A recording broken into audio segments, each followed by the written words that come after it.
बहुत समय पहले की बात है। पुराने चाइना के नॉर्थ में 3 भिक्षु रहते थे।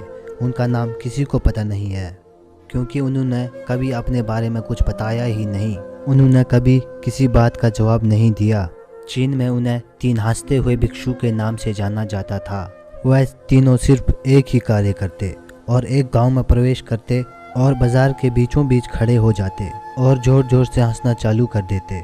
वह बहुत अस्तित्व के साथ हंसते और अचानक लोगों का ध्यान उनकी तरफ खींचा चला आता और धीरे धीरे उनकी चारों ओर भीड़ इकट्ठा हो जाता था। वह इतनी तालीनता और संपूर्णता के साथ हंसते कि उनकी हंसी को देखकर सारा गांव हंसने लग जाता। जब वहां पूरा गांव हंसी के समुंदर में डूब जाता तो वह दूसरे गांव चले जाते। वो ना ही कुछ बोलते, ना ही कुछ उपदेश देते, ना ही कुछ शिक्षा देते।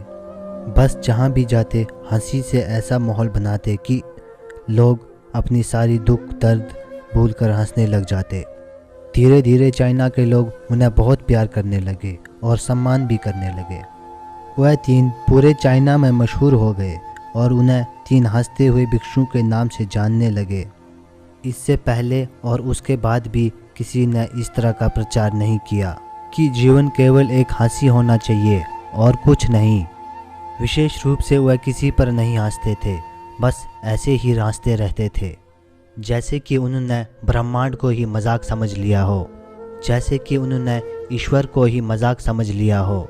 और उन्होंने एक शब्द प्रयोग लिए बिना और पूरे चाइना में इतना आनंद फैलाया कि आज तक इससे पहले किसी ने इतना आनंद नहीं फैलाया हो। लोग उनका नाम पूछते, वह बस हंसते, इसीलिए लोगों ने उनका नाम 3 हंसते हुए भिक्षु रख दिया।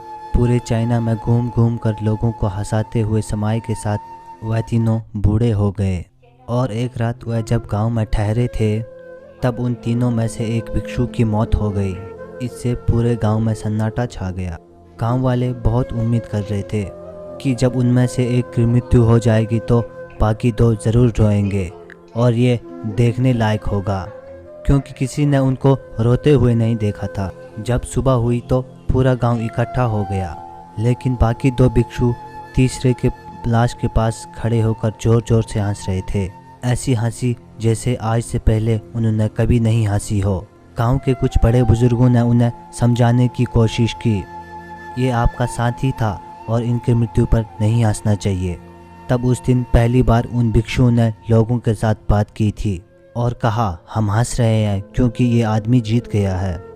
हम हमेशा सोचते थे कि पहले कौन मरेगा और इस आदमी ने पहले मरकर हमें हरा दिया। हम अपनी हार और इसकी जीत पर हंस रहे हैं। इसके अलावा हम कई वर्षों तक साथ रहे, हम एक साथ हंसे, हमने एक दूसरे की मौजूदगी और उपस्थिति का आनंद लिया। उसे अलविदा देने का इससे बेहतर तरीका और क्या हो सकता है।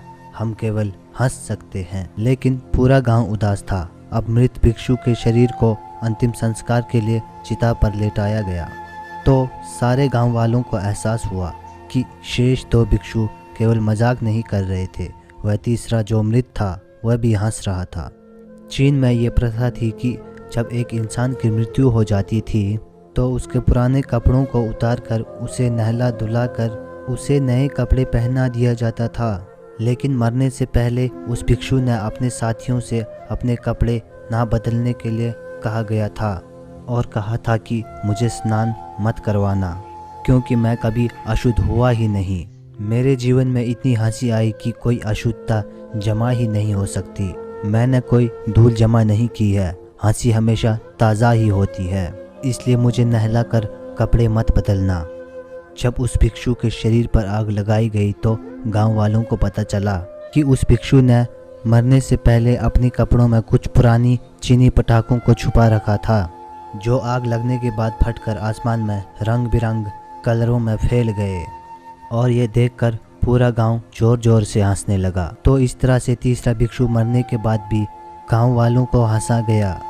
ये देखकर दोनों भिक्षुओं ने कहा, चालाक आदमी, तुम मर चुके हो, लेकिन तुमने हमें फिर एक बार हरा दिया। तुम्हारे द्वारा गांव वालों के चेहरों पर पैदा की गई हंसी ये आखिरी हंसी थी।